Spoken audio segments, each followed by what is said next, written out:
नमस्कार, मैं रंजू सिंह। आप देख रहे हैं द सन एक्सप्रेस। केंद्र सरकार की नई आर्थिक सुधार नीति का तृणमूल ने किया विरोध, लगाया बिना चर्चा लागू करने का आरोप।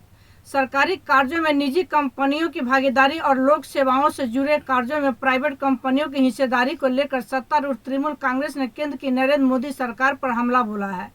तृणमूल के सांसद सुखेंदु शेखर राय ने मंगलवार को तृणमूल भवन में मीडिया से मुखातिब होकर कहा कि केंद्र की नरेंद्र मोदी की सरकार केवल औद्योगिक घरानों के लिए काम कर रही है, उसे आम लोगों की कोई चिंता नहीं है।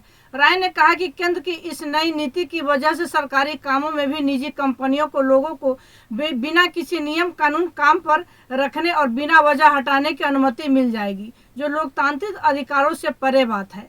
उन्होंने कहा कि ऐसा होने पर लोग ऐसी ही कंपनियों के खिलाफ विरोध प्रदर्शन और आंदोलन करने के अपने अधिकार से भी वंचित रहेंगे। उन्होंने केंद्र सरकार की नीतियों पर सख्त टिप्पणी करते हुए कहा कि नई नीति पर संसद में चर्चा नहीं हुई और पार्टी इसका विरोध करेगी। तृणमूल सांसद ने केंद्र सरकार की राष्ट्रीय मुद्रीकरण पाइपलाइन एनएमपी को भी आड़े हाथों लिया। राय ने कहा कि इस नीति को जनता की सहमति नहीं है, क्योंकि इसे भाजपा के घोषणा पत्र में सूचीबद्ध नहीं किया गया था। उन्होंने कहा यह चिंताजनक है कि निजी क्षेत्र को अस्थायी ठेका दिया गया है और इसे और बढ़ाया जा सकता है।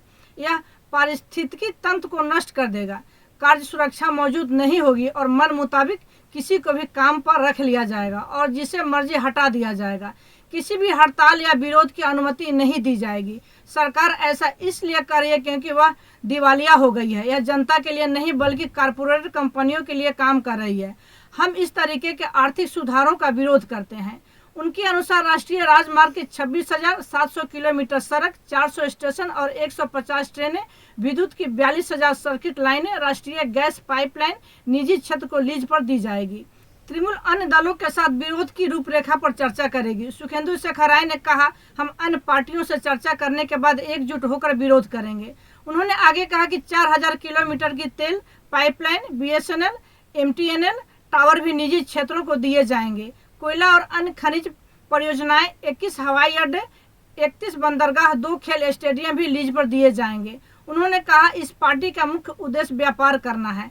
केंद्र सरकार कह रही है कि उसका लक्ष्य 6 साल में 6 लाख करोड़ रुपए कमाना है। इस सरकार का जीवन 4 साल से अधिक नहीं होगा। वे ऐसी चीजें कैसे कर सकते हैं? प्रतिष्ठित दार्जिलिंग टॉय ट्रेन को भी निजी कंपनियों को बेचे जाने का प्रयास किया जा रहा है। इसी तरह की अन्य खबरों के लिए आप जुड़े रहें द सन एक्सप्रेस के साथ। धन्यवाद।